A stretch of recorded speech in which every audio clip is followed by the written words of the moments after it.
নমস্কার বন্ধুরা, সুস্বাদে তোমাদের সবাইকে স্বাগত। শীতকালের এই মরশুমে আজকে আমি তোমাদের জন্য নিয়ে চলে এসেছি মটর পনিরের রেসিপি। শীতের এই মরশুমে প্রত্যেকটা বাড়িতেই একবার না একবার এই রেসিপিটা তৈরি হবেই হবে।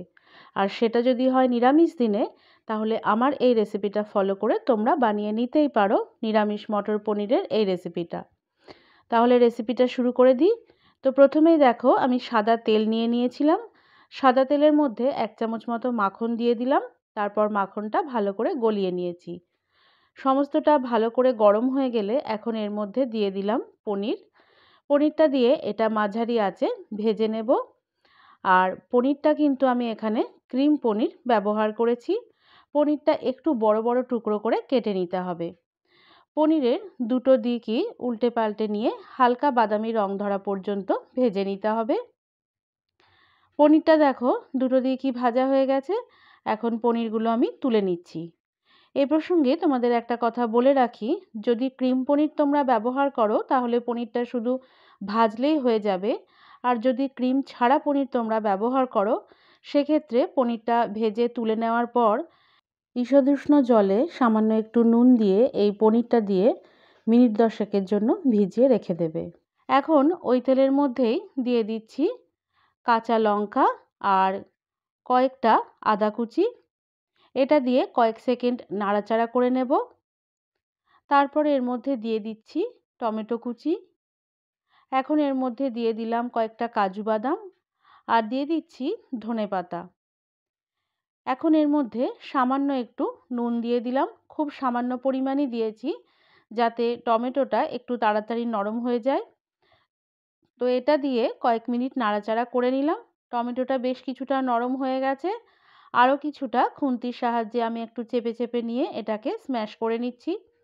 তো সমস্তটা মোটামুটি 3-4 মিনিটের মধ্যে দেখবে ভালো মতো ভাজা হয়ে গেছে। এই পর্যায়ে গ্যাসের ফ্লেমটাকে আমি বন্ধ করে দেব। তারপর এই সমস্তটা আমি তুলে নেব। তুলে নেওয়ার পর এটাকে ঠান্ডা করে মিক্সিতে এটার একটা মিহি পেস্ট বানিয়ে নেব। এবার কড়ার মধ্যে আরও কিছুটা আমি সাদা তেল নিয়ে নিয়েছি। সেই তেলটা গরম হয়ে গেলে এখন এর মধ্যে দিয়ে দিলাম শাহি জিরে, দিয়ে দিলাম দারচিনি, এলাচ, লবঙ্গ, তেজপাতা আর শুকনো লঙ্কা। এই ফোড়নটা দিয়ে 20 থেকে 25 সেকেন্ড মতো এটা আমি নাড়াচাড়া করে নেব।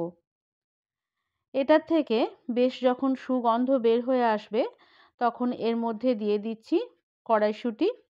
কড়াইশুঁটিগুলো দিয়ে সমস্তটা আমি মিনিট 2 মতো নাড়াচাড়া করে নিচ্ছি।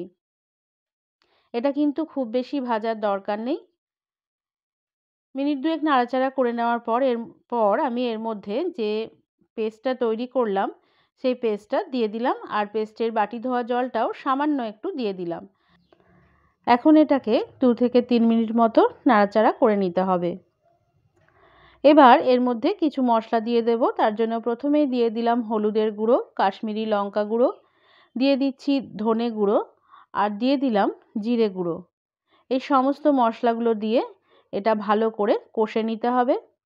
কষে নেওয়ার সময় গ্যাসের ফ্লেমটা অবশ্যই মাঝারি আঁচে রাখতে হবে আর এটা নাড়াচাড়া করে নিয়ে এটার তেলটা ছেড়ে আসা পর্যন্ত নেড়ে নিতে হবে। মশলাটা দেখো খুব ভালো মতো কষানো হয়ে গেছে। তোমরা দেখেই বুঝতে পারছো এটা থেকে কিন্তু খুব ভালো মতো তেল ছেড়ে এসেছে। এই পর্যায় পর্যন্ত মশলাটা কষে নিতে হবে। এবার এর মধ্যে আমি মিক্সির বাটি ধোয়া আরও যে জলটা আছে সেটা দিয়ে দিলাম আর সামান্য পরিমাণ নর্মাল জলও দিয়ে দিলাম। তারপর দিয়ে দিচ্ছি পরিমাণ মতো নুন আর সামান্য একটু চিনি। এই সমস্তগুলো দিয়ে ভালো করে নাড়াচাড়া করে নেব। সমস্তটা খুব ভালো করে মিশিয়ে নেব যাতে কোনো ডেলা ভাব এর মধ্যে না থাকে। তারপর এটাকে ফুটতে দিয়েছিলাম। গ্রেভিটা যখন ফুটে যাবে তখন এর মধ্যে ভেজে রাখা পনিরগুলো দিয়ে সমস্তটা ভালো করে একবার নাড়াচাড়া করে নেব। তারপর এটাকে 5 থেকে 6 মিনিট মতো আমি ফুটতে দেব। আর 5-6 মিনিট ফোটার মাঝখানে একবার কিন্তু এটা নাড়াচাড়া করে নিতে হবে। যেহেতু এর মধ্যে কাজু বাদাম আছে, তাই নিচেটা কিন্তু লেগে যেতে পারে। তো এটা মাঝেই 2 থেকে 3 বার মতো নাড়াচাড়া করে নিতে হবে।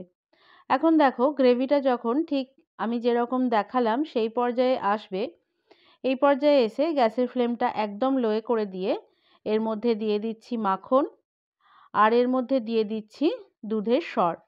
তোমরা চাইলে এখানে ফ্রেশ ক্রিমও ব্যবহার করতে পারো, আর না হলে বেশ কিছুটা পরিমাণ দুধের সর তুলে নিয়ে সেটাকে ভালো করে ফেটিয়ে নিয়ে এখানে ব্যবহার করতে পারো। তারপর সমস্তটা ভালো করে মিশিয়ে নিয়ে গ্যাসের ফ্লেমটাকে বন্ধ করে দিতে হবে। এখন এটাকে ঢাকা দিয়ে রেখে দেব মিনিট 10 জন্য। মিনিট 10 পর এটা একটা সার্ভিং বোলের মধ্যে তুলে নিচ্ছি। তো দেখতেই পেলে বন্ধুরা কত সহজে আর খুব কম সময়ের মধ্যে তৈরি হয়ে গেল দুর্দান্ত স্বাদের নিরামিষ মটর পনিরের এই রেসিপিটা। যে কোনো রকমের রুটি বা পরোটার সাথে অথবা নানের সাথেও তোমরা এটা সার্ভ করতে পারো, বা পোলাও ফ্রাইড রাইসের সঙ্গেও খেতে কিন্তু এটা মন্দ লাগে না। তোমরা বাড়িতে একবার অবশ্যই ট্রাই করো নিরামিষ মটর পনিরের এই রেসিপিটা। আর ভালো লাগলে আমার চ্যানেলটিকে লাইক, শেয়ার ও সাবস্ক্রাইব করে বেল আইকনটি ক্লিক করার অনুরোধ জানালাম।